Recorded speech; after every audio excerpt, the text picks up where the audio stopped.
Hello, my lovelies, and welcome to Wednesday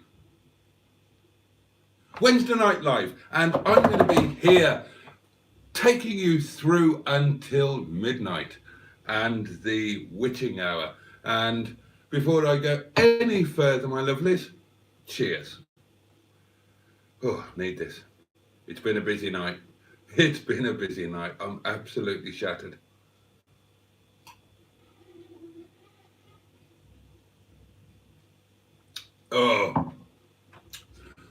Oh, that's hitting the spot. How are you, my lovelies? How has your day been?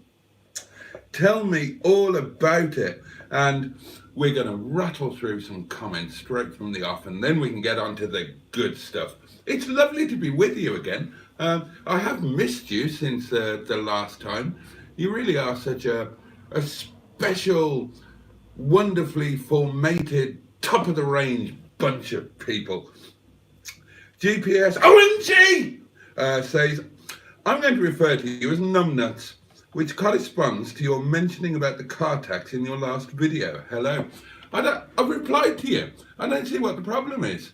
The car wasn't taxed, so I declared it sawn and stuck it round the back, and then taxed it first thing.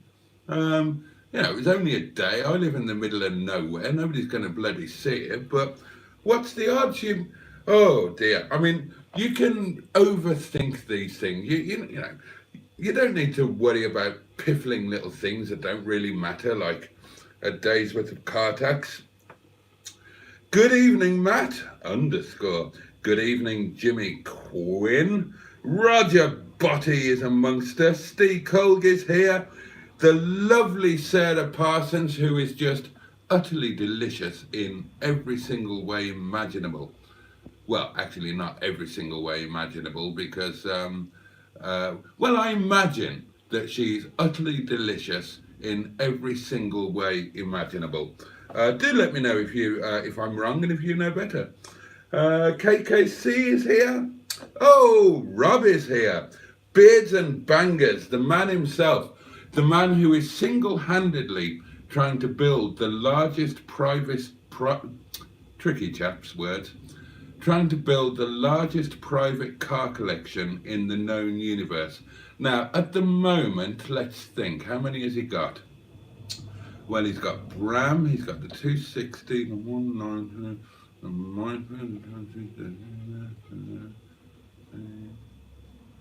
yeah, he's now got 379 cars. But that was at the last count. Obviously, I've been busy today, so he's probably added another 10 or so. But a jolly good evening to him anyway. And he's one of the... Boaty's World, I thought you drove home with no tax. No, I wasn't in that car yesterday. I did explain it in the vid. I shoved wet leg round the back, and I was in Stigbutt last night because I couldn't drive wet leg because she wasn't taxed. Chaz Brown is here. How splendid. Hooked on Classics is here. Simone. Oh God, Simone, I hope you've had a better day today. You've had an utterly pants week, haven't you, my lovely? Hopefully today was better. Hello, Boaty. How's life? Life is good. Life is a joy. Life is a blessing. Life has been busy this evening and I'm shattered. My life would be improved by 3 things. You guys, and I'm having a large portion of you right now. Some Chinese chicken curry, which I will attend to after we've done these doings. And the insertion of a minimum of 1 bottle of nicely chilled wine. All things which can be nicely taken care of. Oh, and celebration lunch tomorrow. I've bought myself a piece of steak. I went mad. Only a cheap piece of steak because I'm very poor. But it's the first piece of steak I've had for quite a long time. So I thought I'd have a little lunchtime celebration tomorrow. Bad Books is here. Oh, here's an interesting one. Sarah Parsons asks, we appear to be asking me questions. I love questions. Ask me anything. You can always ask me absolutely anything and I will give you a full, frank and honest answer. And Sarah asked, what's my favourite colour? And I don't know if I've got one.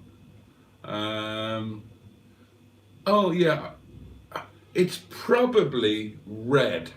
It's probably Welsh red. Now I look around, red is kind of a theme around the place, and I do like red stuff. Oh yeah, and of course, I forgot. My sex pants are red. My sex pants are always red, not completely red, but they have to feature red.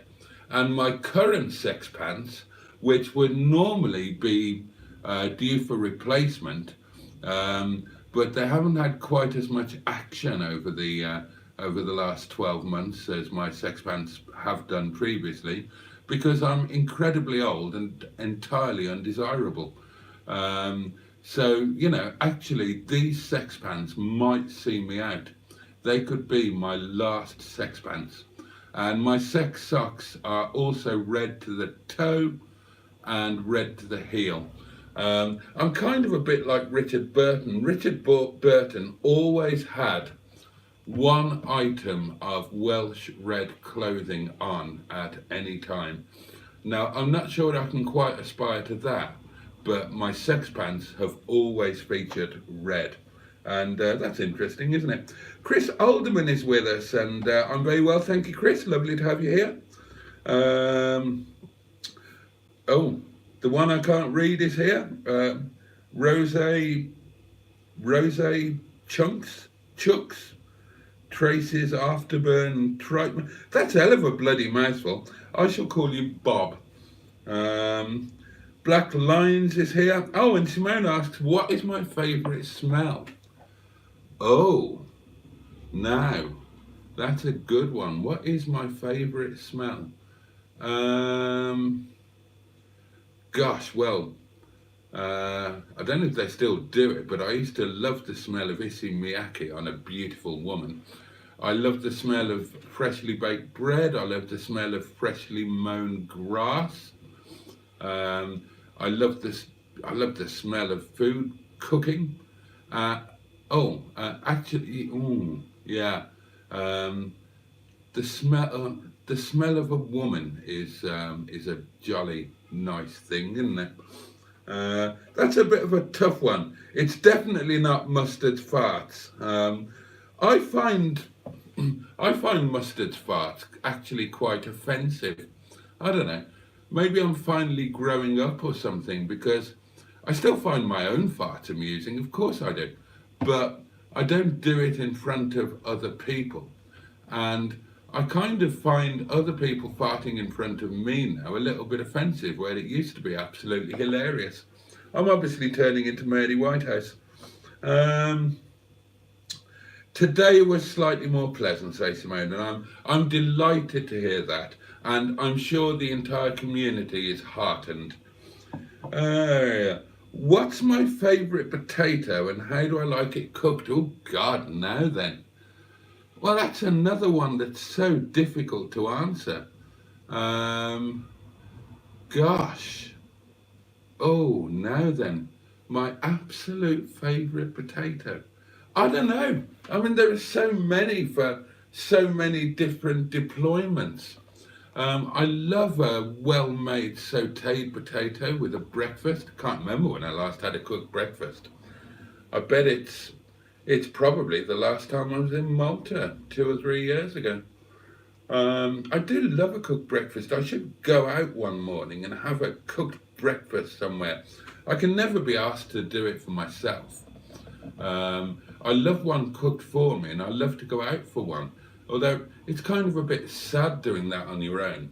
There's a pub not far from here, and a place called Ola Bar, if any of you know it. Simon certainly will, if he's awake and with us. Sorry, I'm reading ahead there. It's a really scenic place. The pub has always been a bit crappy, and it's some sort of carvery now, but they do a kind of carvery breakfast that they serve until quite a respectable time, about 10:30. And I keep thinking one day I should rock up there and treat myself to a cooked breakfast, but it always seems like a lot of effort, and it's kind of a bit sad to do alone. So if anybody fancies meeting up for breakfast, do let me know. I love mashed potato, really well made roast potatoes. Um, oh, I love my own quadruple cooked chips. I make a good chip, my loves. Now, admittedly, the other night I couldn't be asked, but you can excuse me that because I'd had a hell of a day going down to Southampton and whatnot. But I do make a good chip. Let me talk you through it. Good potato, um, sometimes peeled, sometimes I leave the skin on. Chipped, as in, cut into substantial chips, and then rinsed and soaked, and rinsed several times to get as much starch out as possible. And then parboiled, and then twice fried, firstly on a lower heat, second on at a higher heat, and then finish off steamed in linen.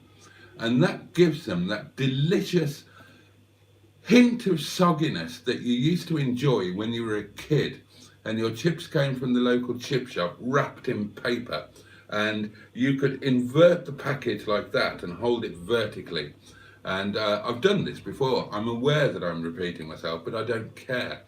And then you can make a hole in the top and fish out the delicious soggy, greasy chips, and the steam would come out because it's a cold day, and you would get the smell of vinegar, and you would enjoy them as you were walking through the woods on the way from Matsborough Shopping Centre to Matsborough West, walking through the woods trying to avoid the pervert who always wanted to give you sweets or cigarettes so that he could so that you'd allow him to tie you to his ironing board and give you a good spanking. I never did. I was never into sweets or cigarettes when I was a kid. I know those that did though. Gosh, he was a weird chap. But anyway, yeah, if you linen steam your chips to finish them, you get that delicious hint of sogginess. That would probably be my favourite potato. But, can you beat a simple new potato, just steamed, tossed in butter, mint and parsley? That is a thing of enormous joy. They're all good. I mean, I even enjoy a jacket potato, but that would come on a level below all of the others. Ashley Stewart is here and says, "Hi Boaty, hope you're well." I am, thank you. And congrats on 2K. Thank you very much indeed. Maybe I missed confusion, says GPS. I thought you drove home with no tax. No, I drove home on the collection day without the vehicle ownership handover having been done, so it was still taxed in his name. The new owner, the previous owner, did the ownership swap yesterday morning, at which point the car became untaxed, at which point I declared it sawn and shoved it round the back. And last night I was in Stigbert von Thundercock, and then I taxed wet leg first thing this morning, and I have been to work in her tonight, and she was absolutely bloody fabulous. I didn't really have a problem with the brake. I've got used to that, and she's just amazing. I do, the suspension, I need to get that hydrogassed. It's not supposed to be like that. It's like driving a car that's been slammed by a teenager, lowered to within an inch of its life, and I did fall foul of a speed hump. But she's just fabulous to drive.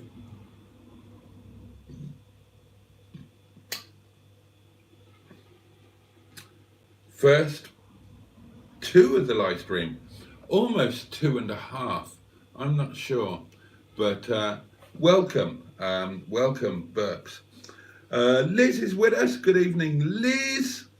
I'm going to guess, regarding my favourite smell, the scent of Claudia Winkleman's Smashing Norks. Well, I'm going to let you into a secret here, my love, so I'm going to be honest with you. I've never had the pleasure of any element of Claudia Winkleman's Smashing Norks, which is obviously a matter of enormous regret to me.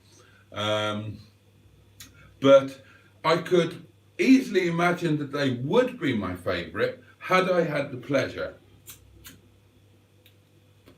which very sadly I haven't and never will.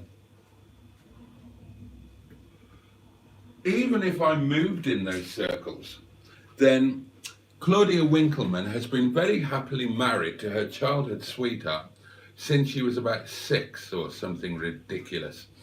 And they're one of those really annoying, perfect couples. So I understand. I don't know her or her husband. I've never met her or sent her a foul and abusive tweet. But I do half know somebody who does know her quite well. And yeah, apparently she's been loved up from day one and they're tight as anything. And there you are. She will just always be a fantasy with her eyes and cheekbones and fringe. Sometimes things are better that way. Am I still a mystery, says George Boaty. Yes, you are, and you will stay that way as far as I'm concerned. If you choose to tell people, that's fine. It won't come from me. A hidden comment. Oh dear. This is directed at Mr. Roger Boaty, Mr. George Roger Boaty. I hate posh gits. I'm a proper mank and hate falseness. Well, that's you told Roger Boaty, innit? If you can only have one car, say GPS, which car would you pick? That is just impossible. That is impossible because if you can only have one car, it's got to do everything, hasn't it? It's actually, no, I can't answer that. If I could only have one car, which car would I pick? Range Rover. Range Rover, with the possible exception of economy if you're very poor, but I'm assuming that I'd get this for free. Range Rover does everything you could want of a car. It's a reasonably capable off-roader. It's a luxurious car. They're more than quick enough. They have space in them. They can carry things. Yeah, Range Rover, definitely 100%. But I would much rather have about 30 different cars for different purposes. I believe in that, right? People will say, why do you need so many cars? Why do you need more than one car? Well, for the same reason that you need more than one pair of shoes or more than one item of cutlery. I mean, you couldn't go through life just using a spoon for everything. You know, how would you eat a steak? You'd have difficulty buttering your toast. And I believe the same is true of cars. You need things that are fit for purpose. So the minimum stable of cars that you should have are, you should have an everyday clunker that should be reasonably comfortable and reasonably economical and reasonably reliable. You should have a church car, a car for going to church in on a Sunday, or whatever you fancy, a posh one. And that should be a 4-door car so that you can have people in the back. So like a special occasion car.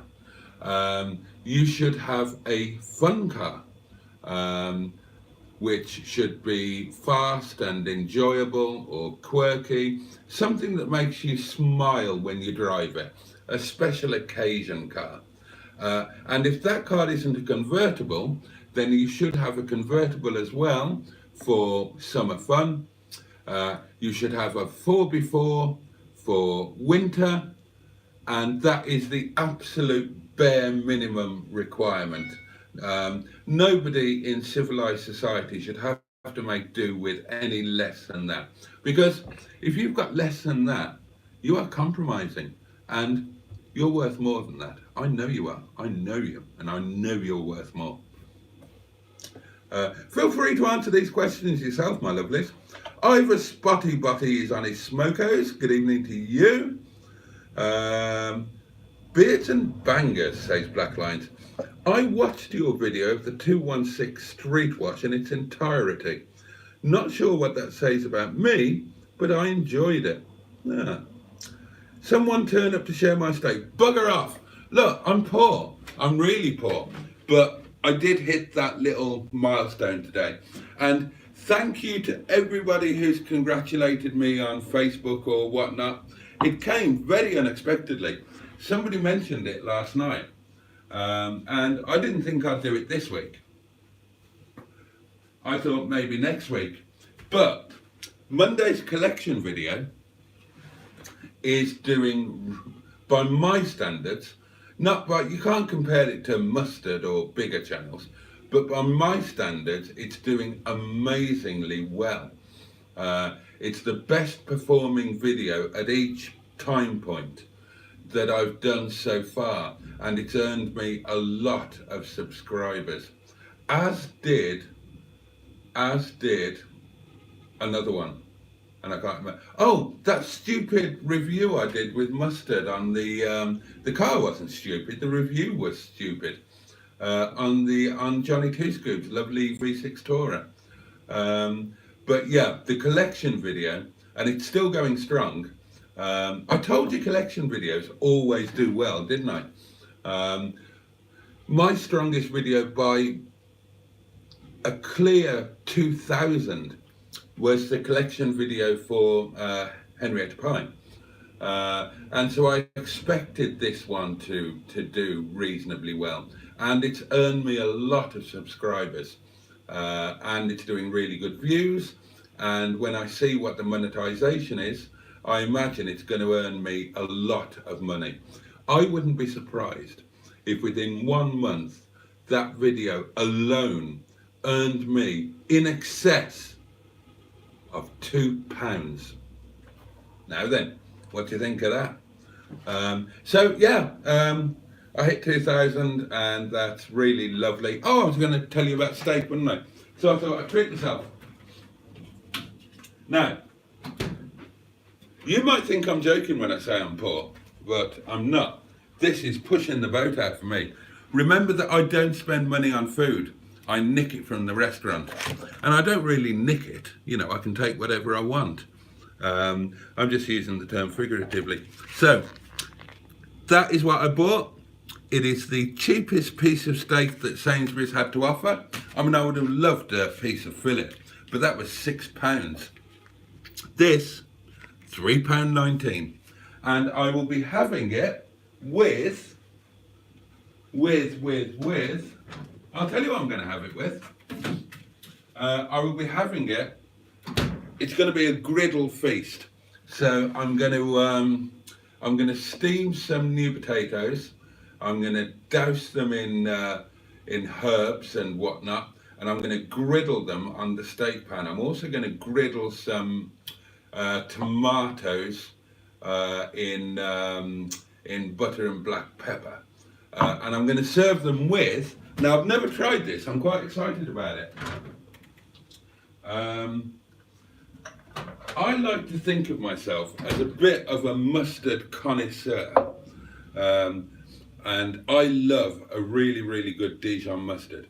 But for a long time, I've wanted to try Stepspeed mustard, which is a combination of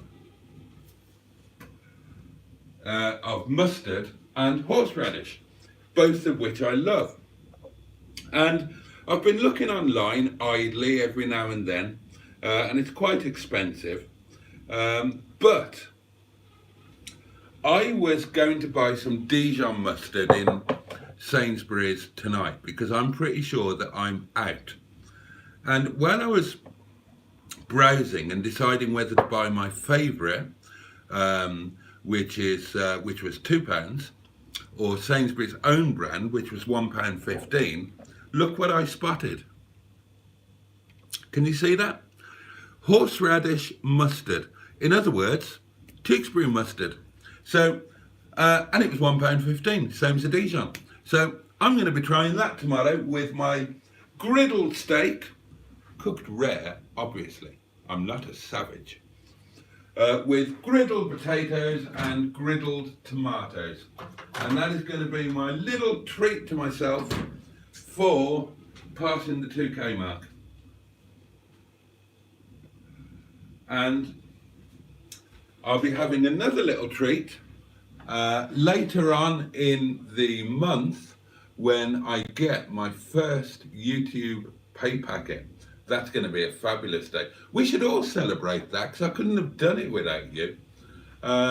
We should meet up somewhere. The first Sunday after I get paid, we should meet up somewhere, and I won't buy you lunch because it's going to be a very small pay packet, and you might order the most expensive thing on the menu, and too many of you might turn up. If one of you turns up, I'll buy you lunch.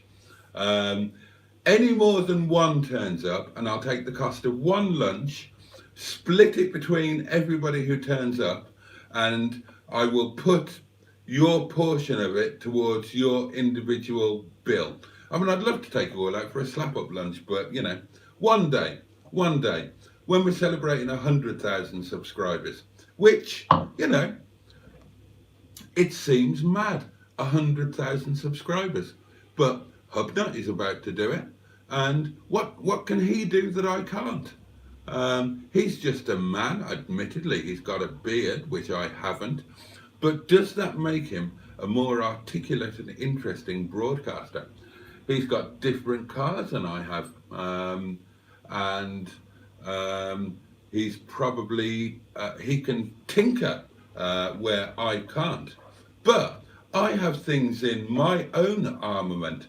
I have songs about farts. I have you guys. I have Mr. George Roger Boaty. So why can't I hit 100,000? You know, 1,000, 2,000, subs keep rolling in. Hubnut's been doing it for 10 years, for God's sake. I mean, I've piled on 1,000 subs in how long? 2 or 3 months?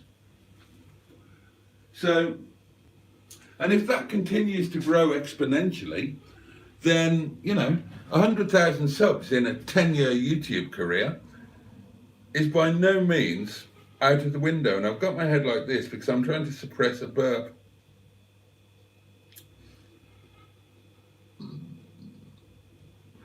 And I didn't entirely succeed, but I did partially, so I'll take that.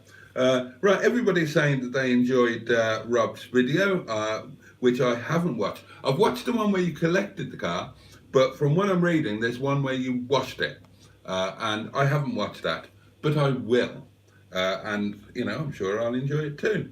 The other Liz is here, well, it's the same Liz, but using a different name. Typhoon Cat.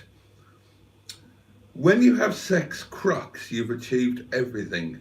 That's never going to happen. Never going to happen. Oh. Was it my CK boxers, which I only realised were quite visible only on watching the edited video? To which Black Lines replies, I was concentrating on your hose, Mr. Bangers. So, well, now we're getting a bit competitive, aren't we? Mr. Beards and Bangers is showing off his undercrackers, ladies and gentlemen, to try and to poach the all of the ladies and quite possibly some of the men across to his channel by showing off his grundies, no doubt.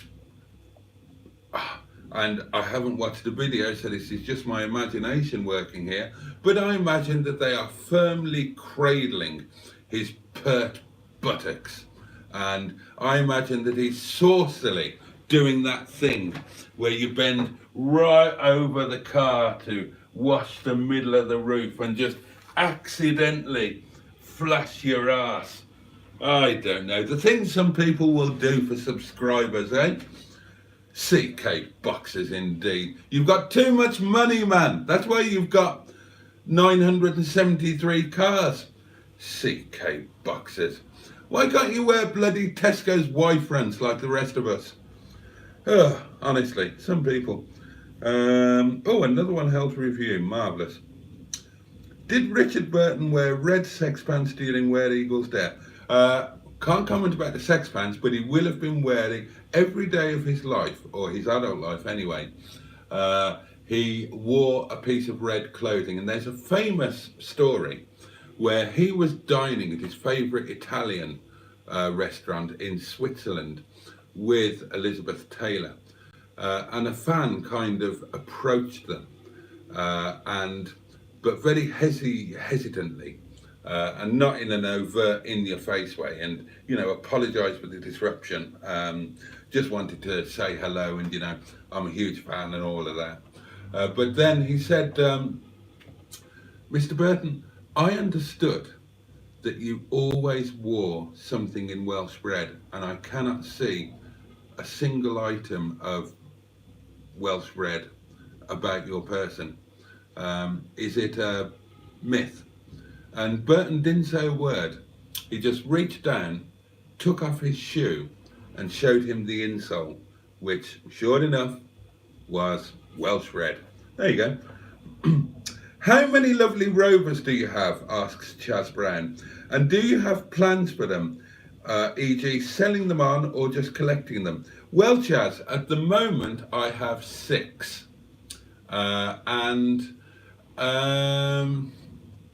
That's actually a really good question, because the plans are quite fluid. I have no plans to actively try and sell any of them. However, as happened with Miss Henrietta Pye, if somebody comes along who I genuinely believe will give a better home to any of my cars than I'm giving them, then I will sell them. And that's exactly what happened with Simon and Miss Henrietta Pye. I got to know him enough to know that he was quite useful himself in terms of tinkering, that he was fanatical, and that he had his heart set on a Tourer.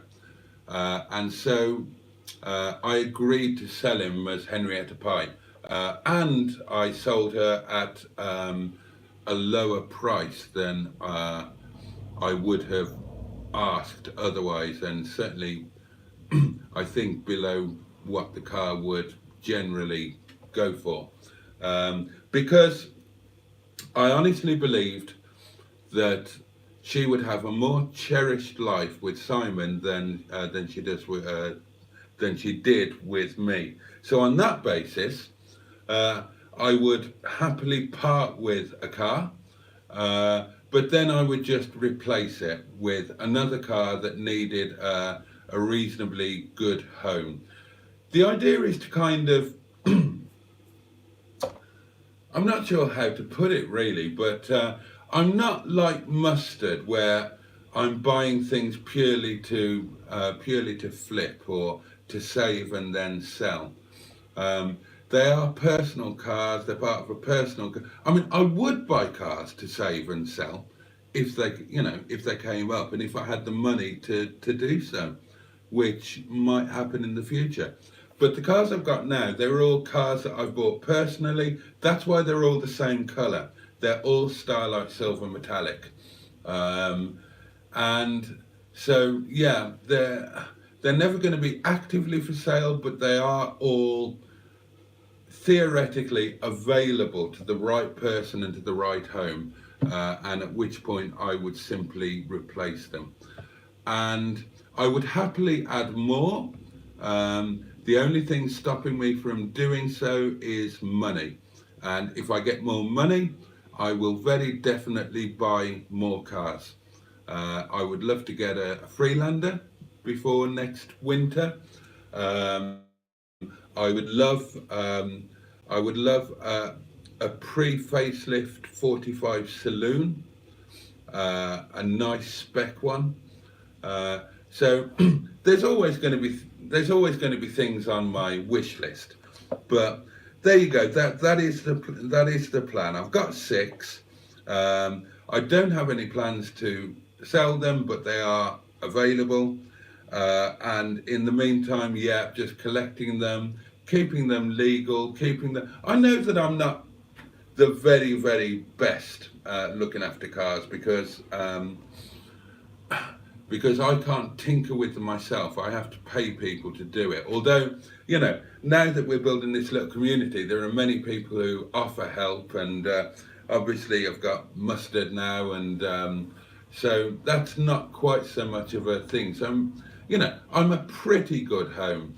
I care for them, I keep them on the road, I keep them enjoyed, loved, taxed, MOT'd. I keep them clean. I'm becoming quite fanatical about valeting cars, although not quite so much in the winter. But I really did get the bug last summer, and yeah, that's kind of it. If I get more money, there will be more cars, though. That's for sure. And now there's something else. Oh, I so want to talk to you about it, and I'm not going to because it's going to be tomorrow's video. But it involves a new car that I can't take. Somebody else needs to. I'm not going to say anymore. I'm not going to say anymore. It's a Rover 75. I'm not. It's tomorrow's video, and I'm not going to spoil it. Right. Farts are like children. You're proud of your own, but hate other people's. Quite right. I have no idea where the potato question came from. I can be quite weird, can't we all?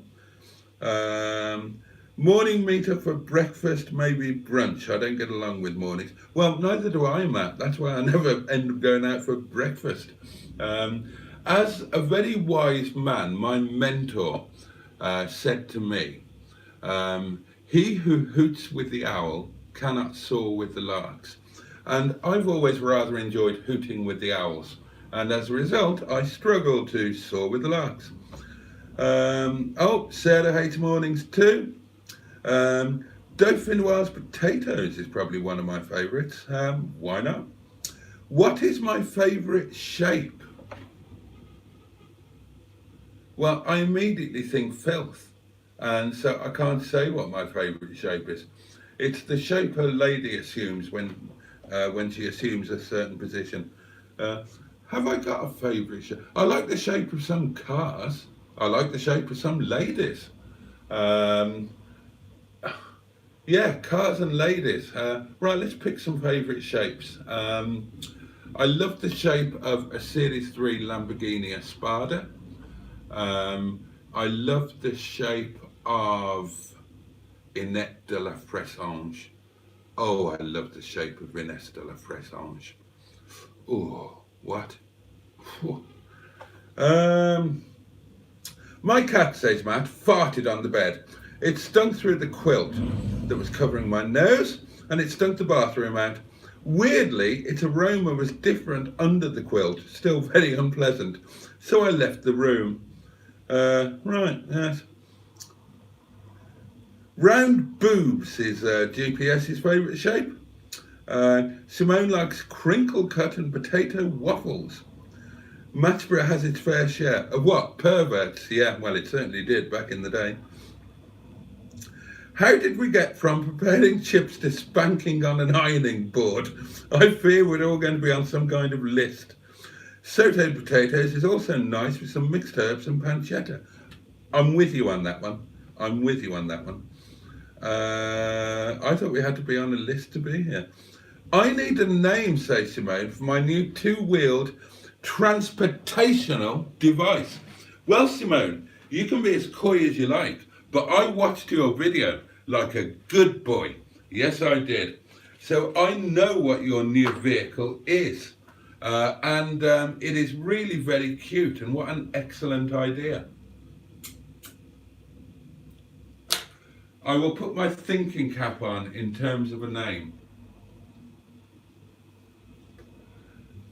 Oh, and I've been chatting with Wetleg's previous owner. He hates her being called Wetleg.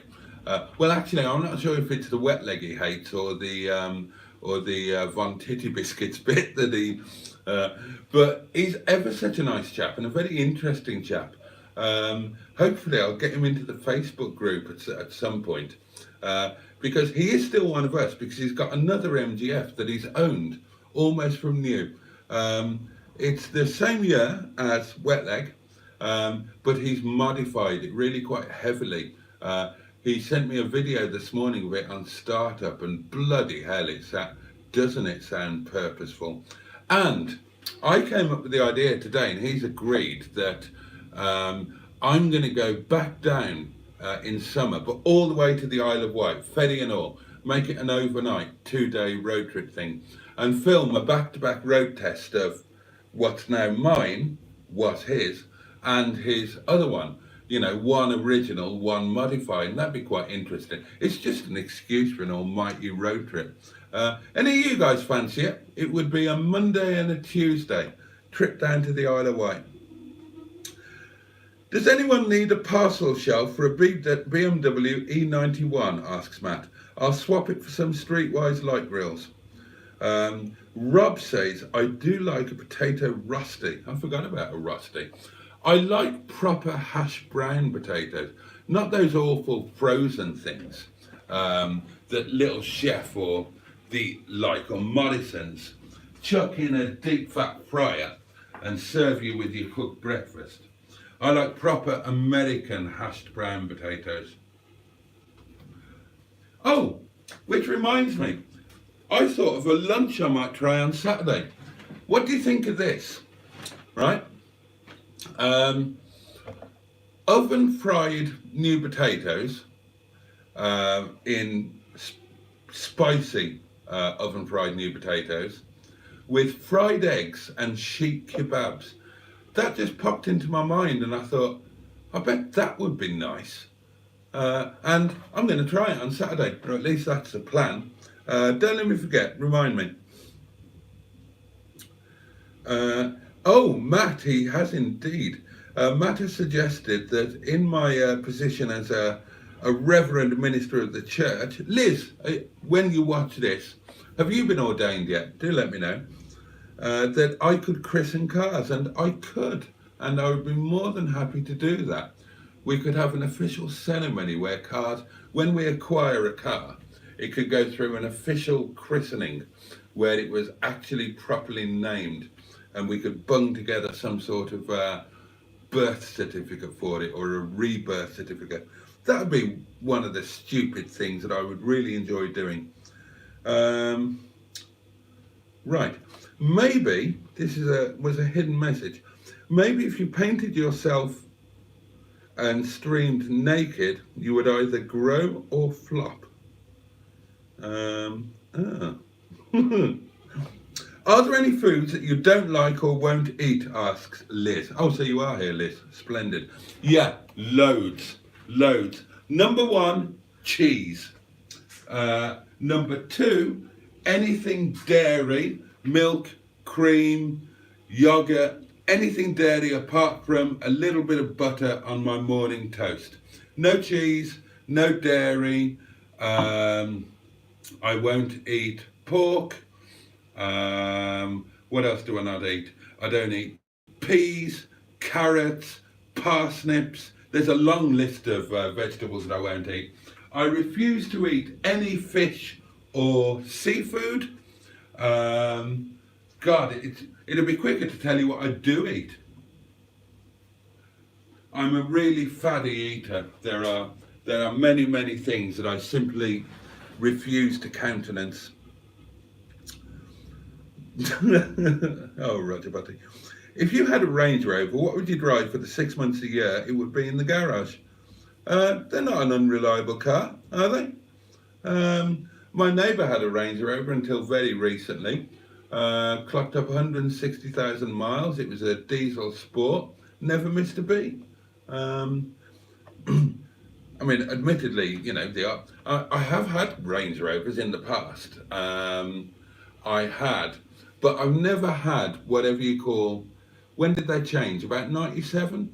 I've only had the pre-97 ones, the classic ones. I I haven't had the, was it P38s or newer than that.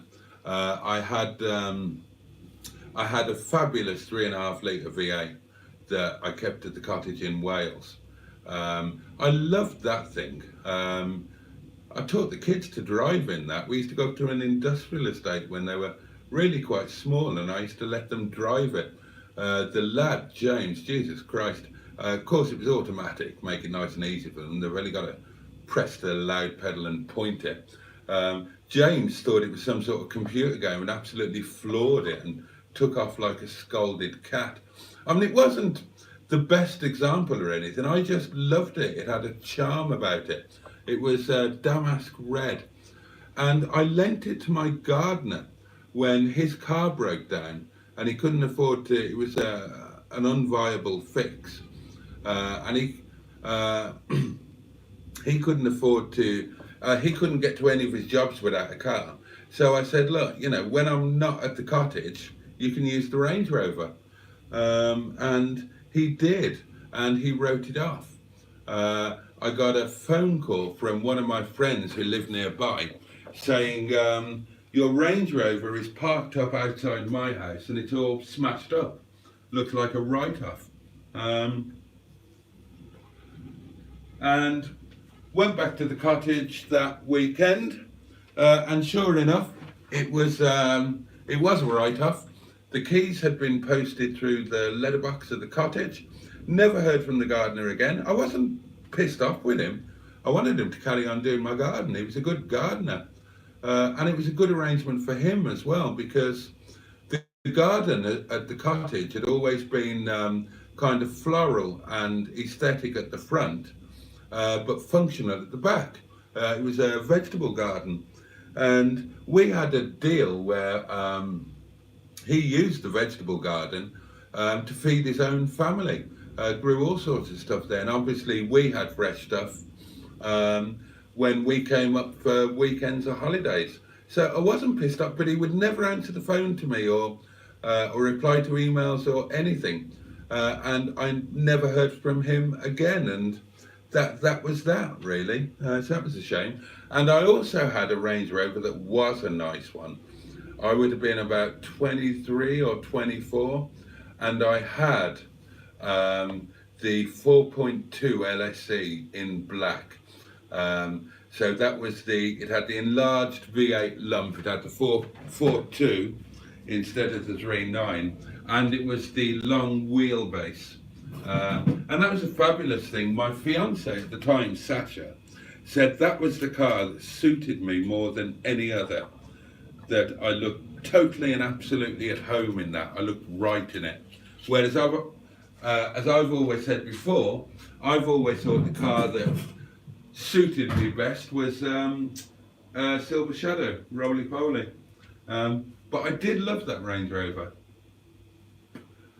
And one of those, the last of the classic shapes in the long wheelbase, the 4.2, that would be in my fantasy garage.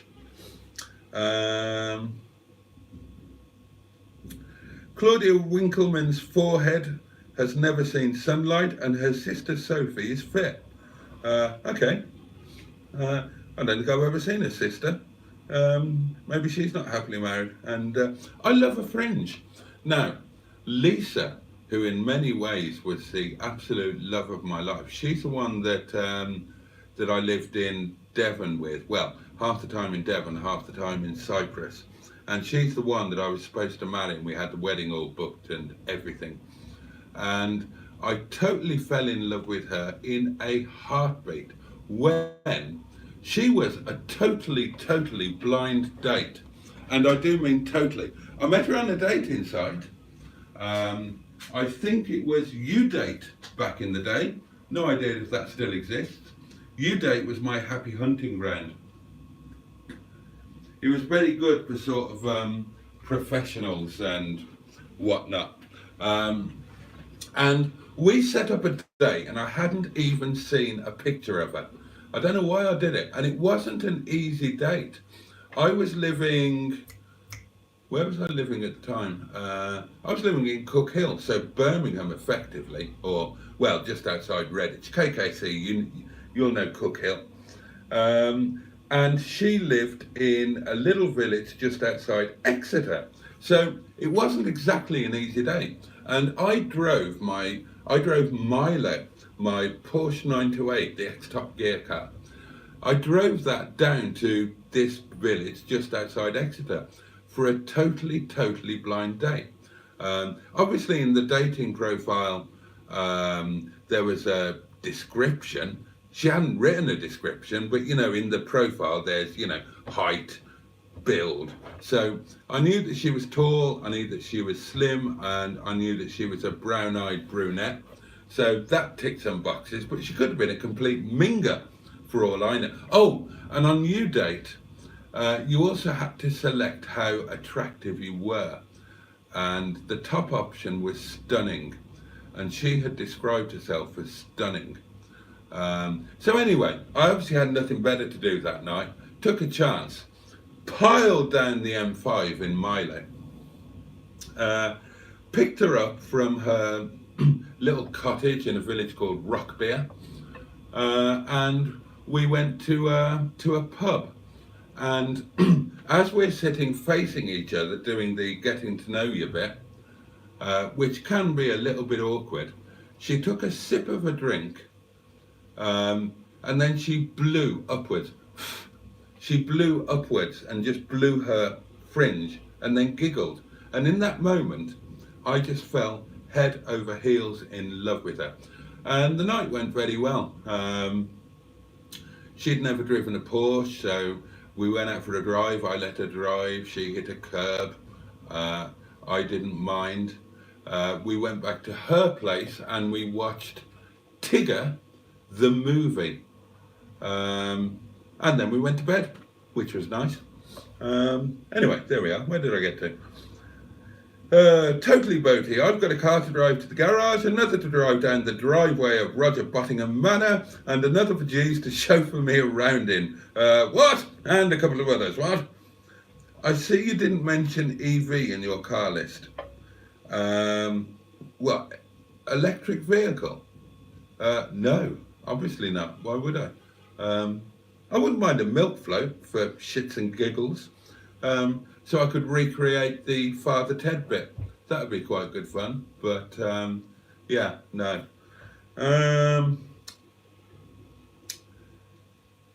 Cheesy peas.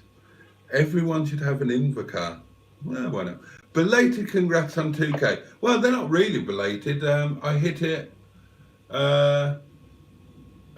some point this morning, I think. When I looked this morning, I'd done it.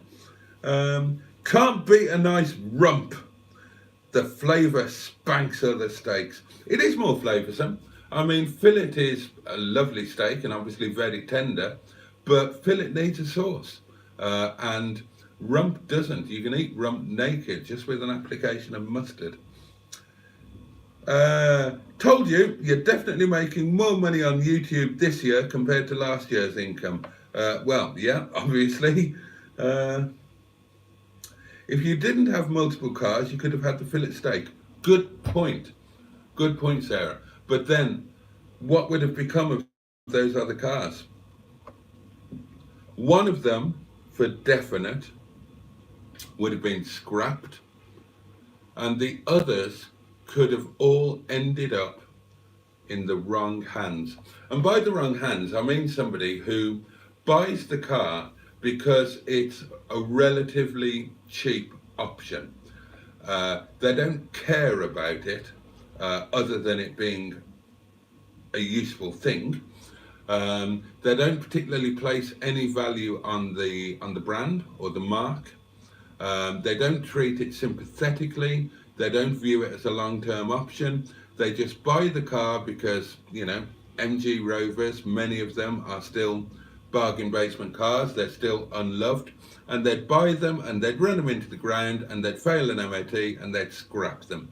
That's what I mean by the wrong sort of owner. So by making a sacrifice on my steak, I could have saved these cars from a fate worse than death. I feel quite good about that. You should have gone round to Tesco's at 7 p.m. to see if they've got any cheap meat on the scab aisle. Well, tricky to go anywhere at 7 p.m. because the restaurant was absolutely heaving. And I mean heaving. We were chock-a-block tonight. Absolutely rammed to the gunnels. Would I fit in an Invacar? That's a good question. I'd love to have a go in an Invacar. I'd like an Invacar. Yeah, I wouldn't mind an Invacar. I'd like a mobility scooter as well. One of those ones with the full cover. Now, when I was with Boo, Boo couldn't drive, and I tried to teach her to drive, and she was just so incredibly low in confidence that I'd have got there eventually, but it was very much slow work. I bought her a car. Yeah, I bought her a car, taxed it, insured it, it was MOT'd. I paid for her driving license.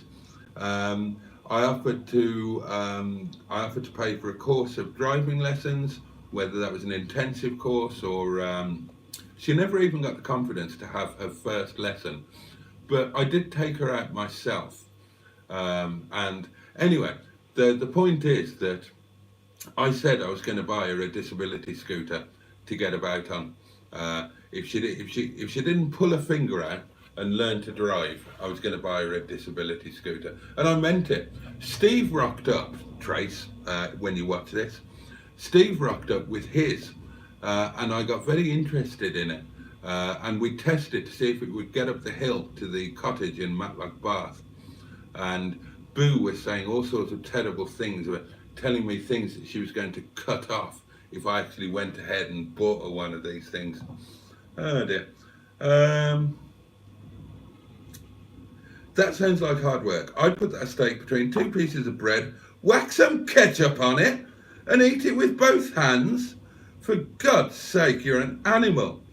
Oh, mustard's dropping in. That's nice. You're not that poor. 6 cars and a bottle of wine every day, so you're very rich. You've got a point. I would argue that I'm poor because of 6 cars and a bottle of wine every day. That's why the gas occasionally gets cut off, and I'm behind on paying the electric. I think I'm behind on the council tax and water rates as well, actually. It doesn't pay to worry too much about these things. People should develop a more flexible attitude to being paid. People have such a horribly rigid attitude. I'll pay them at some point. And frankly, by telephoning me and sending letters, they're just sending good money after bad. Just sit tight, wait until I'm earning a few more quid, you'll get paid, don't worry about it. Make sure you leave your steak out to get to room temperature before you cook it, obviously. And the other rule is that you must rest your steak, you must rest your meat, certainly beef, lamb, you must rest it for at least as long as you cooked it. So if you cook a steak for 4 minutes, it needs to be rested for 4 minutes. Otherwise, it'll bleed all over your plate, and you will lose its succulence.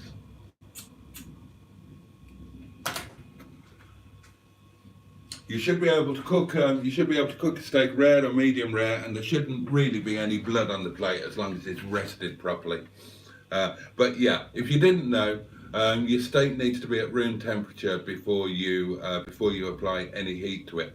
Otherwise, if it's chilled, if it's refrigerated, and goes straight onto the heat, the tendons sort of clench up. It's a bit like you getting into a freezing cold bath and you go, ugh! Well, steak, even though it's dead, will do the same thing. And so if you cook it directly from chilled, you're going to get a tough steak. So it needs to be, as GPS correctly says, it needs to be fully at room temperature. Our Sainsbury's, says Bad Books, is hopelessly slow and full of coffin dodgers, and that's just the staff. And the car park is full of huge SUVs. Go last thing at night. Always go to a supermarket half an hour before they close, when the car park is nice and empty and the store is nice and empty. Oh, Hubnet's got a lock up. You've just got viewers who need locking up. That is a significant difference between us. Oh, Bad Books is welcoming mustard. Good evening, Captain. You missed Boaty's sex pants. He did indeed. Hunker doesn't tinker anymore. It's becoming a mental health channel. There have been changes, but we've talked about this before. I mean, it's natural, isn't it? A channel's going to evolve because people's lives are going to change. And Ian is in a very different place now than he was 5 or 6 years ago. You know, I dare say this channel will change when I get all rich and famous. And, you know, I might not do live streams at all. Or I will carry on live streaming every night, but I'll be surrounded by hookers and cocaine and scrambled eggs, which I wouldn't eat anyway. I only said that because Frank Sinatra's favourite breakfast was scrambled eggs eaten off a hooker's tits. And I think my favourite meal, not that I've tried it, would be Mr. Kipling's French Fancies eaten off Bernard's boobs.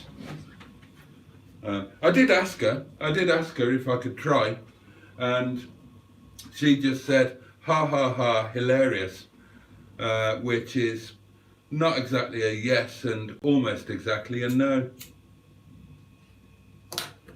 Still, you've got to ask, haven't you? Actually, I don't think Bernard's boobs would be the right ones to eat French Fancies off. I can think of better shaped, not better shaped boobs per se. There's nothing wrong with Bernard's boobs. But I can think of more suitably shaped boobs for the specific purpose of eating French Fancies off. Oh, hello.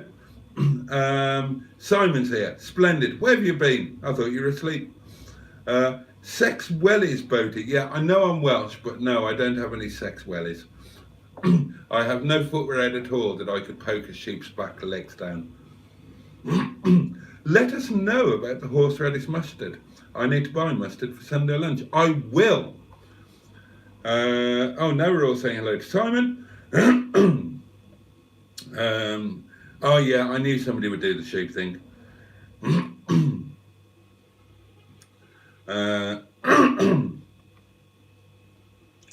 Little boxes here. I can't afford Tesco. Oh dear. Oh, Simon's been to band practice. Oh, jolly good. Little mentions. Hang on. What's that? No idea what's. Oh dear, that's a terrible joke. Speaking of stuntmen, says Matt, I need to rewatch the Fall Guy show from the 80s. Last time I tried, I couldn't get beyond a certain point of the opening credits. I was talking about the Fall Guy a month or so ago, wasn't I? Because I was remembering the themes. 'Cause I'm the unknown stuntman, the mid-eastward search a star. But yeah, I'm trying to remember the opening credits. There was a Daisy Duke type girl in very short shorts, denims, or am I getting mixed up with the Dukes of Hazzard? I think they both featured a lady in very short shorts, which is quite a splendid sight. I used to watch, when I was a young lad, I used to watch whatever it was called, the Paul Hogan Show, or whatever the Paul Hogan Show was actually called. I think it used to be on Channel 4 back in the day. And he did a sketch where that fantastic woman that was part of his crew, I bet he podged her more than once. But he did a sketch where she was riding a bicycle and she had the most splendid bottom. And of course, you know, everybody just crashed into cars and stuff. Why was I suddenly thinking about that? Oh yeah, just women in short shorts. They are a splendid thing, and I'm all in favour.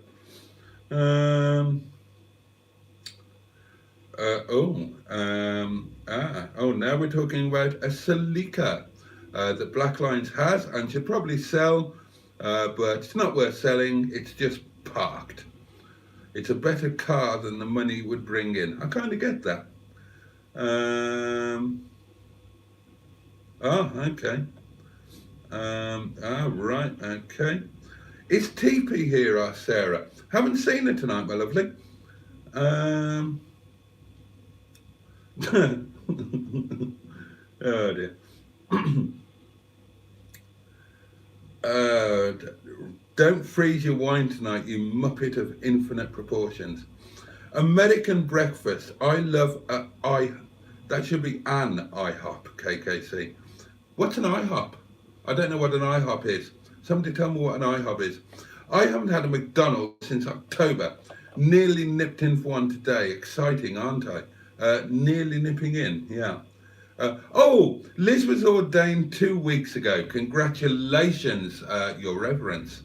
Happy to do car naming and car weddings. Yeah, we should make it a thing, Liz. Yeah, you can. They'd have a choice then of a his or hers, or we could even do them jointly.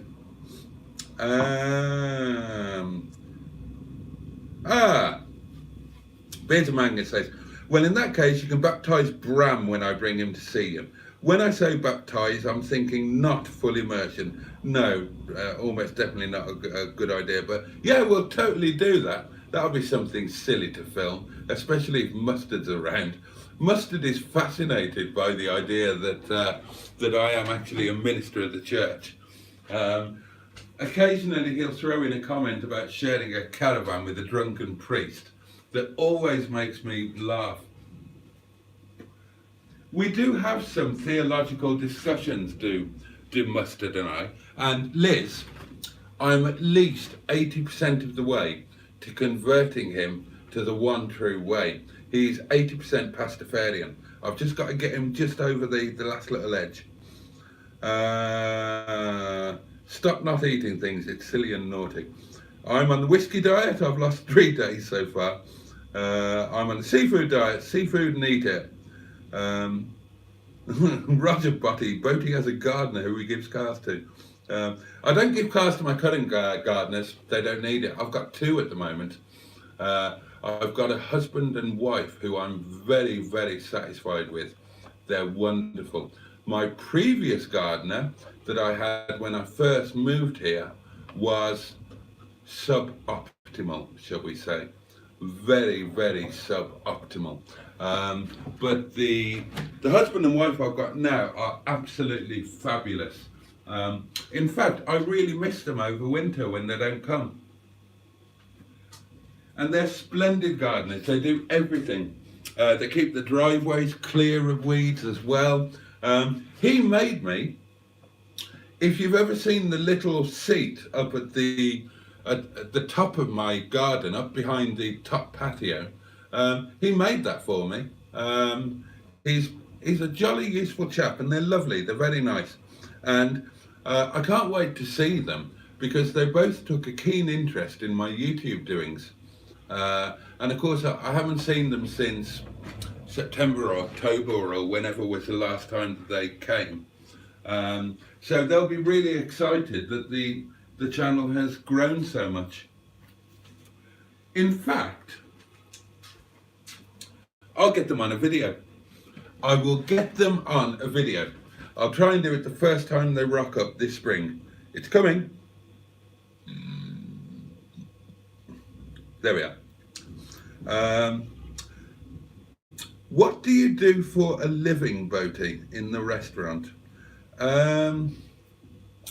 Good question. A little bit of everything. Although I gave up one of my jobs yesterday. As some of you know, I used to do a lot of marketing work for the Nepalese community. And as I've been doing more and more YouTube, I dropped the marketing for all of the other restaurants that aren't our own. And yesterday, I took the step of dropping the marketing for our own restaurants, just to free up more time for the YouTube stuff in advance of spring and summer. Because if it wasn't clear, I'm kind of taking this half seriously now, and I need to free up as much time as possible for my own YouTube stuff, I need to spend more time with Mustard. I was on the phone to Mustard for hours today, and there's so much that we want and need to do, and I really need to free up time. So over the past couple of months, I've been kind of training a couple of the big boss's younger brother and son, and kind of teaching them how to do everything and handing over the social media accounts and whatnot to them. Now, they don't do it like I do, but that's not necessarily a bad thing, because I can't help it. If you give me a marketing job to do, I do it as a trained marketing professional. Now, with them doing it, they're doing it more authentically. The English isn't perfect. It's not polished. But that probably doesn't do any harm, because it's not a massive brand, you know, with a small chain of Asian restaurants. So realistically, you would expect any blurb to be written by an Asian, and it now is, and I've dropped it. It means losing a bit of money, but not a massive amount, and you know, I just need to free up as much time as possible for all of the YouTube and community shenanigans. So what do I do for a living? It's a good question, actually. I act as a kind of business consultant to the big boss. The plan is still that when we open the hotel, I will be responsible for that, and I rock up to the restaurant every night and I do whatever needs doing. So I can do everything. I can cook, I can work front of house, I can run the pass, I can deal with the customers. I'll still be doing that. I'll still be doing the direct dealings with the customers. I can do the washing up, I can peel onions, I can peel potatoes, I can do takeaway deliveries when the bloody driver doesn't turn up, or we haven't got a driver, which is like always. So whatever needs doing, I kind of jump in and do it. But the plan was always that as our little empire expands, that I would take on more than full-time roles. And I'm kind of not wanting to do that now. I don't mind taking on some responsibility for the hotel and whatnot. I don't mind doing a bit of consultation. I don't mind doing some legal work. I don't mind doing the odd bits and bobs of marketing that are above and beyond the lads. But ideally, what I really want now is to just confine the restaurant side of things to just that time in the evening. You know, for the 4, 5, 6 hours that I spend there, and I'd like that just to be that. I would like to fill the rest of the time, the daytime, with more and more YouTube stuff, more and more stuff with Mustard, spending more time up at the yard, although that's so difficult. I'd like to drop a night at the restaurant. I'd like to drop Tuesday nights, so I had Monday and Tuesday to play, whether that's spending an extra day at the yard, or whether that's doing YouTube stuff and doing overnight road trips,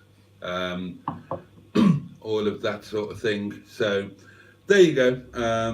That's what I do for a living. I've got an eBay shop as well, and I sell some little bits of stock that I've got left over from when I used to do that in a big way. And you know, hopefully I'll be doing YouTube and cars for a living more and more as the months roll by. Has someone turned Boaty's waffle valve right up to the top today? He's on maximum waffle. Oh, 34 watching at the time of writing this, says Chas Brown. Highest I've seen yet. Super. How lovely. Gosh, well, thank you. Go onwards and upwards. 2,000 subscribers. Thank you again to everybody who's sent their congrats. I am a little bit chuffed about that, to be honest. When I think how long and hard a slog it was to get to 1,000, it's kind of amazing that the second 1,000 have come so easily, but it's also kind of annoying that they've come so easily when I had to slog so hard for the first 1,000. I mean, ask anybody and they will tell you that the first 1,000 are the hardest to get. And that after that things just grow exponentially, partly because of the size of your channel, partly because of you've built up a back catalogue that's going to be getting seen, so more chance of attracting new subscribers in, partly because presumably you've become perhaps a little bit better, a little bit more polished, or you've improved your filming kit, which certainly isn't true in my case. Somebody told me off about Monday's video and said, never mind about buying any more additions to the fleet, sort your bloody camera out, half of this was unwatchable, which of course it was. But in fairness, my £7 Amazon mount and my iPhone 6, my elderly iPhone 6, they've kind of done all right, and I couldn't have possibly anticipated the suspension setup and scuttle shake on wet leg. But he's probably got a point. But as I said, as a reply to the comment, the cars are my personal hobby. I had cars before I started doing YouTube. So, I don't mind spending what little spare cash I've got on the car. It's my hobby, it's what I do. But if it comes to spending money on filming stuff, I don't want that to come out of my general pocket. If I upgrade my filming gear, and to be honest, all I'm thinking about so far is upgrading to an iPhone 8. Now, I know I've got an iPhone 10 and 11, but as I covered in a video or live stream, however long ago it was when I tried to use one, they've got an inherent fault. So if you're not using a non-standard camera app or a standalone microphone, there's a problem with the sound quality, and it's inherent on all iPhones, iPhone 10s and onwards, from what I can make out. And it just puts a load of background noise on it, which is why I'm still using my iPhone 6. So I'm thinking I'd like to upgrade to a slightly better camera maybe. So I'm thinking maybe I should get an iPhone 8, because I think that's the most recent iPhone I can get that hasn't got this recording problem. I'd like to get a proper microphone as well. And I've had a quick look. But the only microphones I can see for an iPhone are the cheap lavalier jobs, of which I've already got a £10 example, which doesn't seem to be working properly anymore. And even when it did, it wasn't brilliant. It was better than nothing, but it wasn't brilliant. Now, I would like a decent microphone, but from what I can see, all of the decent mics that you see proper YouTubers use with a square thing clipped to their cardigan with a big fluffy Ken Dodd hair thing on it, they can only be used with cameras, and I'm not clever enough to use a camera, and I probably can't afford to buy one. So I guess what I need to do is to get a camera, but I wouldn't know where to start. I wouldn't know what sort of camera to buy. I heard about GoPros. I don't know what a GoPro is. I haven't got a bloody clue. And how would I use them? Would I have to plug things into a computer? I hate using a computer. The beauty of doing it on an iPhone is that I can record on as many iPhones as I want to. It all gets uploaded to iCloud, and I can download it all to an iPad and do everything on an iPad. And I'm not earning enough money, and I don't think I'm doing anything to warrant upgrading yet. I think I'll stick. Oh, who's that? Who's texting me at this time of night? Let's have a look. Is it somebody I owe money to? Wine frozen, the text message says. Oh dear, let's have a look. What time is it? Oh, it's bloody 20 past midnight. I was supposed to finish 20 minutes ago. Oh no, we're okay. Not frozen yet. That was a timely text. Well done, whoever that was. It was probably Simon, was it? It's somebody who I haven't got their number saved. It didn't flash a name up, just a mobile number. It's on the point of freezing. I tell you what, I'll put it in the fridge instead of putting it back into the freezer. That's what I should probably do at the point where it's about to freeze. Now, well, I'm going to have to bugger off shortly, as indeed are you. I'm sure you're ready for bed. God, bloody hell, Roger Boaty. But, oh, so, yeah, there were 34 people watching, and that's nice. I think the live streams are great. And, it's something that we're doing. I'm not doing it for numbers or for views. I don't put adverts on, as you know, for the actual live bit. Because it's just our time together having a chat. And they're never going to be huge. I'm never going to have 1,000 people watching or whatever Hubnut gets. But, if we get the odd extra one or two who gets us, who gets what we're doing and enjoys being part of it, that's brilliant. So, it'd be lovely to see the numbers go up a bit. Maybe one day I'll get as many as mustard. And now we've whizzed up to 33. I don't look at the numbers. Maybe I should start. But yeah, over 30, it's got to be good. For fuck's sake. I know, I've taken it out. Why do iPhones send you a text message twice? They all do it. All of mine do anyway. Oh, it was Jimmy. Oh, right. Thank you, Jimmy. Oh dear. Is there a setting so you can stop iPhones alerting you twice over to a text? George Roger Boaty. What? Housekeeper? What? I have standards. I only potter the cook. I can live in squalor, but I need to eat. What? KKC says, Boaty, how many have you podgered? I can't keep up with stories. Cook Hill is posh. KKC, honest answer, I've got absolutely no idea. Never been a numbers man, never kept count. If I had to guess, do you know what? I honestly haven't got a clue. Probably not more than 2,000, somewhere between 1,000 and 2,000. But, that would be a very rough guess. So I would, if I knew, if I had the number written down, if I'd done a tick in a box in a book somewhere, every time I unleashed the fattening stick, I would gladly tell you, but I honestly haven't got a clue. Dinosaur Dad is with us and says it's a sunny day in Oz. Lovely.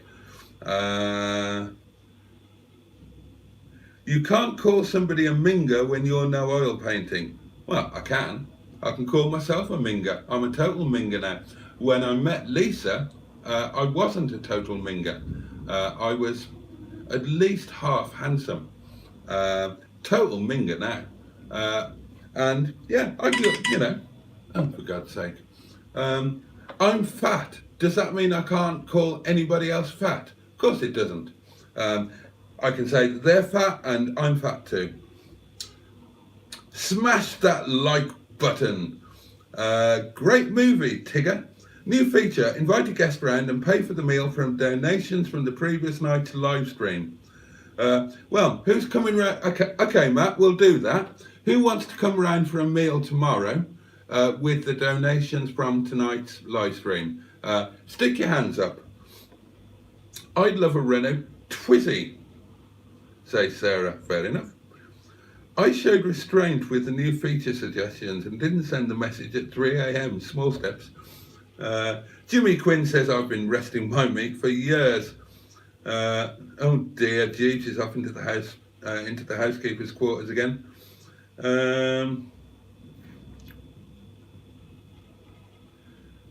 Dear. Congrats on the 2K. Thank you, Trace. Has anybody seen the advert for the new film Cocaine Bear? Looks absolutely ridiculous, so I'll probably enjoy it. I haven't.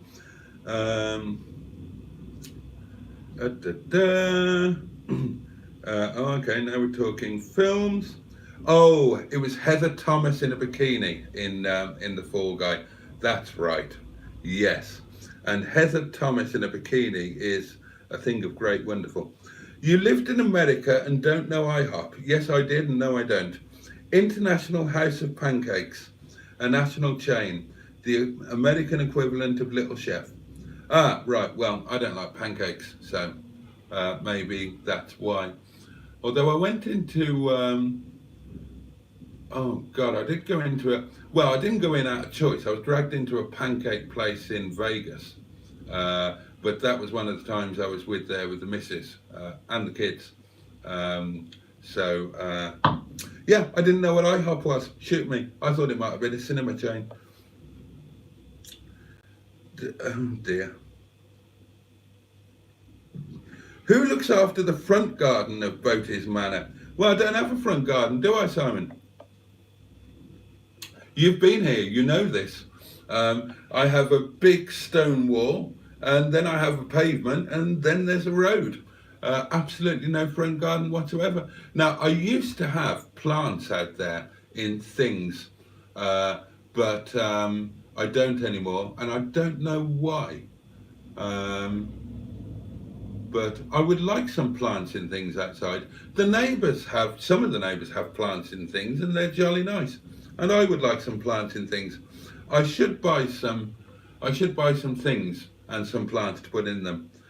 He's poor, but he can afford a gardener. Well, I can't afford a gardener, which is why I'm behind on the bills. But I need a gardener because I can't garden, and I have a large garden and quite an intricate garden, a very intricate garden. And there are trees and bushes and plants and a pond and things that I don't understand. And I don't have the time or the inclination, and quite frankly, I can't be asked. So a gardener is an essential. And bear in mind that I rent this place, I don't own it. So I have a duty to keep the garden in fully presentable condition, and I can't do it myself, so I have to pay somebody to do it. I'm actually really proud of my garden. I love it. I just couldn't do it myself.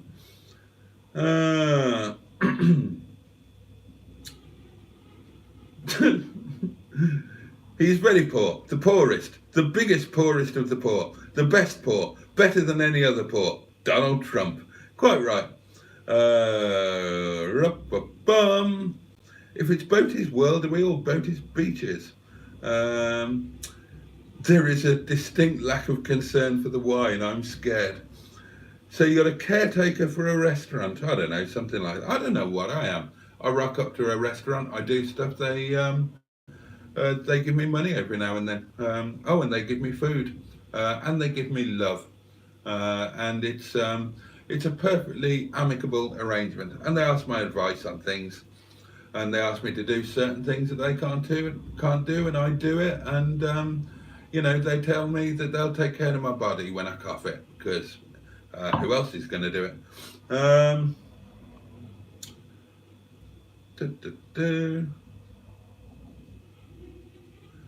Well, next there'll be one of those machines on the counter and just replace the freezer altogether.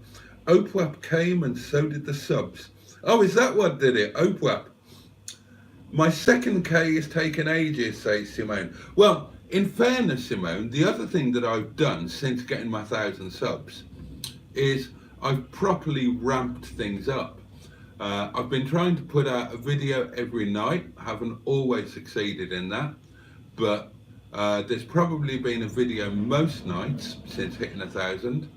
I've ramped up the live streams, so in fairness, I'm putting the bloody effort in. And when spring and summer comes, then I'm really going to put the effort in, so I'm going to have some adventures, hopefully with you people, or involving you people, and certainly involving Mustard.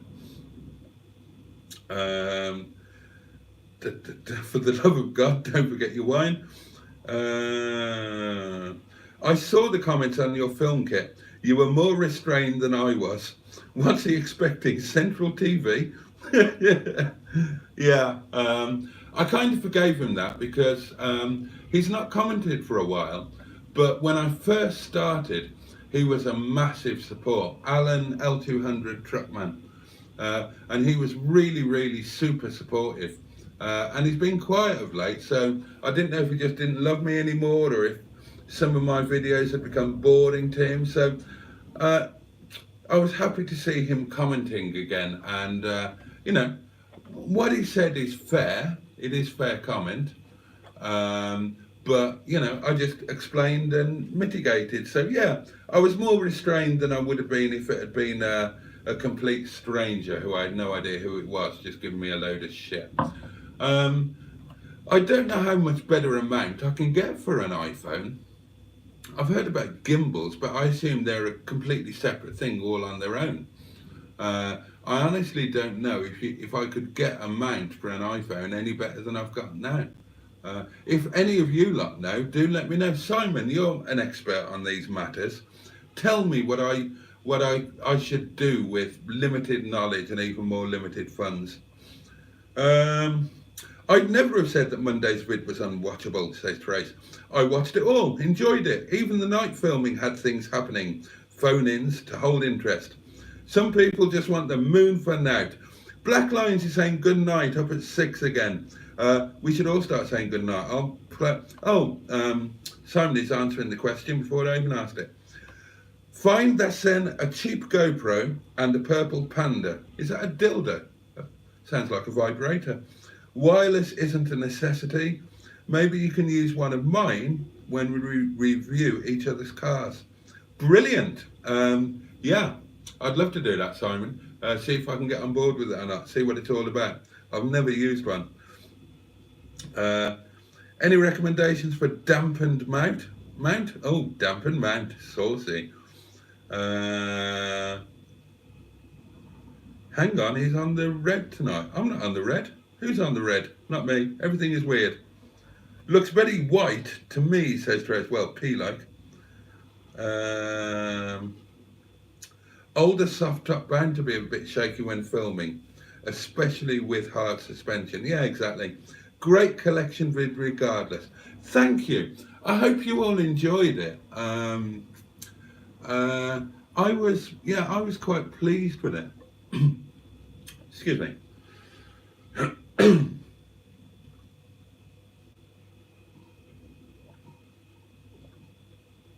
Proper tickle in my throat. I hope you enjoyed it. I was pleased with it. I hope the genuine excitement for the car came across. You should know that anything I film, or anything that Mustard and I filmed, it's never planned, not properly planned. I've got no idea. Same with the live streams. I don't do what Mustard does and write things down and work through them. Whether I'm videoing or live streaming, I haven't got a clue what I'm going to say. I just open my mouth and see what comes up. I hope the collection vid was authentic as to the day it was. And, you know, I hope you I hope you got a sense of how the day went. And I loved that you were all part of it in some way, even if you weren't on the video on the phone call. Then I was still with you on the day because I'm checking Facebook and whatnot, and that made it all the more special. And whatever I do in future, whenever it's something a little bit out of the normal, a bit of an adventure, I'm going to do it the same way. I'm going to try and include everybody. But I'm hoping that we can include real life stuff as well. You know, we've got to start meeting up. And I'll reiterate, I'm going to bugger off shortly because everybody's saying it's time for bed. But to reiterate, yeah, I'm free daytimes. So if anybody wants to meet up for lunch any day, including weekends, if you want to meet up for lunch, meet up for a bit of filming, whatever, you know, anytime you happen to be within striking distance or I can travel a little bit, I'd love to meet you all. I'd love to do stuff. Not that stuff, Vicar. So just bear that in mind. We should definitely start as soon as the weather starts getting decent, we need to do our Sunday socials and make them a thing, wherever we do it, whether it's here or whether we agree a meet-up point. As soon as the weather gets should we say, I don't know, around St. David's Day, somewhere like that, as soon as we hit March, let's crack on with them and let's get them going. I'm champing at the bit. I'm as keen as mustard. As keen as mustard. I want to get going with all of it. I do. I'm so excited about this year. I want to be driving the cars. I want to be seeing your cars. I want to be meeting you. I want to be filming silly stuff. I want every day to be a bit of an adventure in some way, shape or form. And I would like to break bread with all of you. Anyway, you can mount your iPhone to a gimbal. Can I? You see, I don't actually know what a gimbal is, but obviously I need to find out. I've missed some comments. Diddly-doo. Over 1K, you dirty dog. Fair play. I think that's fair. I've never been a dirty dog. I've never cheated. I've never been unfaithful. And if I've had casual podgerings, then it's been on exactly that basis with full knowledge and disclosure. I've never led a woman on in order to get my end away. There have been many ladies who, just like me, are footloose and fancy free.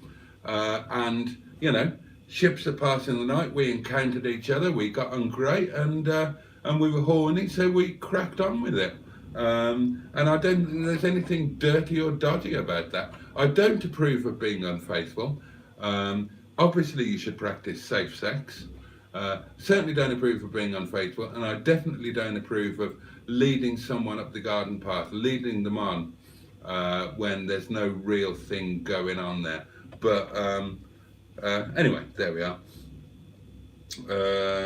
Joseph Lloyd reviewed my MX-5. It vibrated like fuck, and he drives like Miss Daisy. I did later find out that the rear wheels needed balancing. Does he really drive like Miss Daisy? I kind of imagined that he did. He strikes me, and I've seen some of the videos, of course, he strikes me as the sort of chap who would hold the wheel religiously at 2:45 or 2:45 or whatever it is, and do the hand feed thing. Whereas, if you look at my videos, I'm probably steering with my knee, scratching my balls with one hand and smoking a fag with the other one, or driving like a bat out of bloody hell. That's interesting. Drives like Miss Daisy. I'm amazed you made 2K after the bedtime stories. Well done, Boaty. Thank you. The bedtime stories, they're making a comeback. Yeah, you mark my words. So I need to find out what a gimbal is. And now I think we're all saying, good night. When I come over to the yard, says Simon, we need to do my planned content.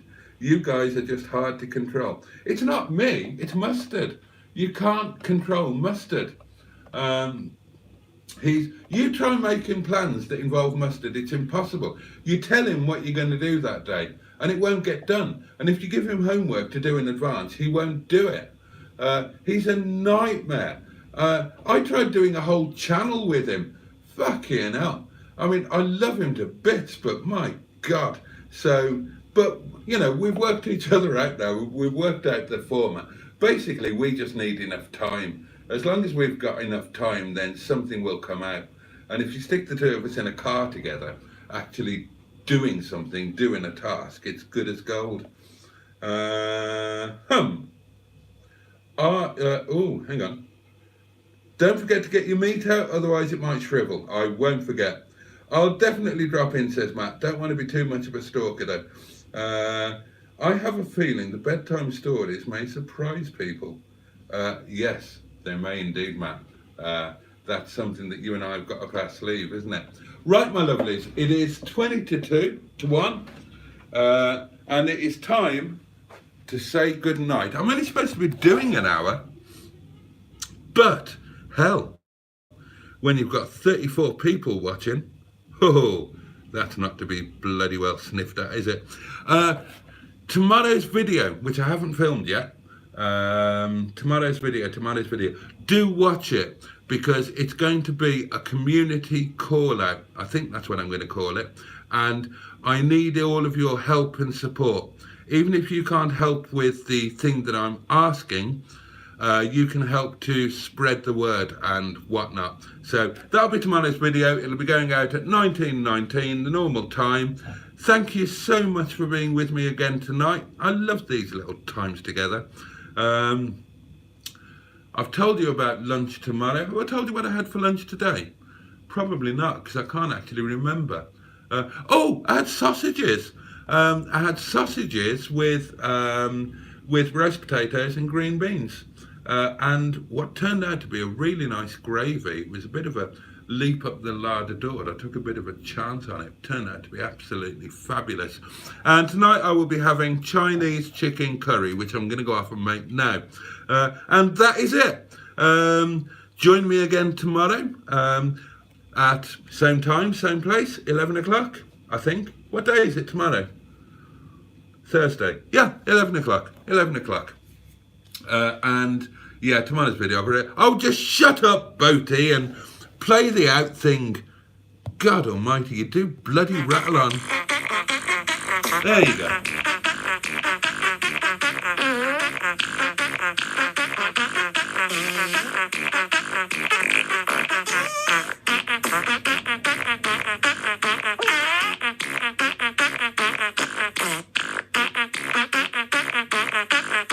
Yeah, another hour of entertainment spread over one hour. Oh, that was a nasty one.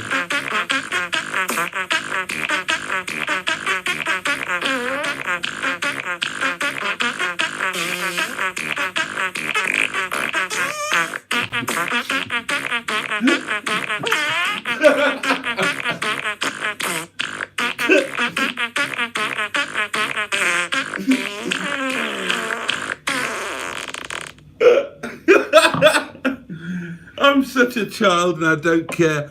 Good night, my loves. You take care of yourselves. Stay safe, stay warm. I'll see you tomorrow. Love ya.